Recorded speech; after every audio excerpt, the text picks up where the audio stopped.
നടിമാരെ ആൾക്കൂട്ടത്തിനിടയിൽ നിന്നും ശാരീരിക സ്പർശനം കൊണ്ട് ബുദ്ധിമുട്ടിക്കുന്ന ഞരമ്പ് രോഗികളെ നമ്മൾ കണ്ടിട്ടുണ്ട്.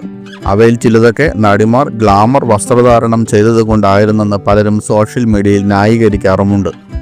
എത്തരം വസ്ത്രധാരണം ചെയ്താലും ഒരു വ്യക്തിയെ അനുവാദമില്ലാതെ സ്പർശിക്കുന്നത് തെറ്റുതന്നെയാണ്. എന്നാൽ മര്യാദയ്ക്ക് വസ്ത്രധാരണം നടത്തുന്ന നടിമാർക്കും രക്ഷയില്ല എന്നതാണ് ദുഃഖകരം. ഇപ്പോൾ മഞ്ജുവിനെ മോശമായി സ്പർശിക്കുന്ന ഒരു വീഡിയോയാണ് സോഷ്യൽ മീഡിയയിൽ വൈറലായിക്കൊണ്ടിരിക്കുന്നത്. ഒരു സ്റ്റോർ ഉദ്ഘാടനത്തിന് ശേഷം കാറിൽ കയറി പോകാൻ ഒരുങ്ങവെയാണ് മഞ്ജുവിന് നേരെ ആക്രമണം നടന്നത്. മഞ്ജു വാര്യർ കാറിന്റെ ഡോറിൽ നിന്നും തന്റെ ആരാധകരെ നോക്കി കൈവീശി കാട്ടുന്നതിനിടയിൽ ഒരാൾ മഞ്ജുവിന്റെ ശരീരത്തിൽ അരയ്ക്ക് മുകളിലായി വിരലുകൊണ്ട് സ്പർശിക്കുന്നതാണ് വീഡിയോയിലുള്ളത്. എന്നാൽ ജനത്തിരക്ക് കാരണം മഞ്ജുവിനത് ശ്രദ്ധിക്കാൻ സാധിച്ചില്ല എന്നും വീഡിയോയിൽ കാണാം. ആ സമയത്ത് മറ്റൊരു ഭാഗത്തേക്ക് നോക്കി അവർ ആരാധകരെ കൈവീശി കാണിക്കുന്നതായാണ് വീഡിയോയിലുള്ളത്. ഒരു വിരൽ കൊണ്ടാണ് വ്യക്തി മഞ്ജുവിനെ സ്പർശിച്ചിട്ടുള്ളത്. ആ വ്യക്തിയുടെ കൈത്തണ്ടയിൽ ഹെയർ ബാൻഡ് ഉള്ളതായി കാണാം. അതിനാൽ തന്നെ മഞ്ജു വാര്യരെ സ്പർശിച്ച വ്യക്തി പുരുഷനല്ല സ്ത്രീയാണെന്ന വാദങ്ങളും സോഷ്യൽ മീഡിയയിൽ ഉയരുന്നുണ്ട്.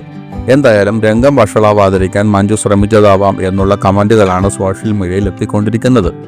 ഈ പരിപാടിയിൽ പങ്കെടുത്ത വേഷത്തിൽ ഫോട്ടോയ്ക്ക് പോസ്റ്റ് ചെയ്യുന്ന ചിത്രങ്ങൾ മഞ്ജു വാര്യർ അവരുടെ ഇൻസ്റ്റഗ്രാം പേജിൽ പോസ്റ്റ് ചെയ്തിട്ടുണ്ട്. ഒരാഴ്ച മുമ്പാണ് മഞ്ജു ഈ ചിത്രങ്ങൾ പോസ്റ്റ് ചെയ്തിട്ടുള്ളത്. ഇതെല്ലാം തന്നെ വൈറലായിരുന്നു.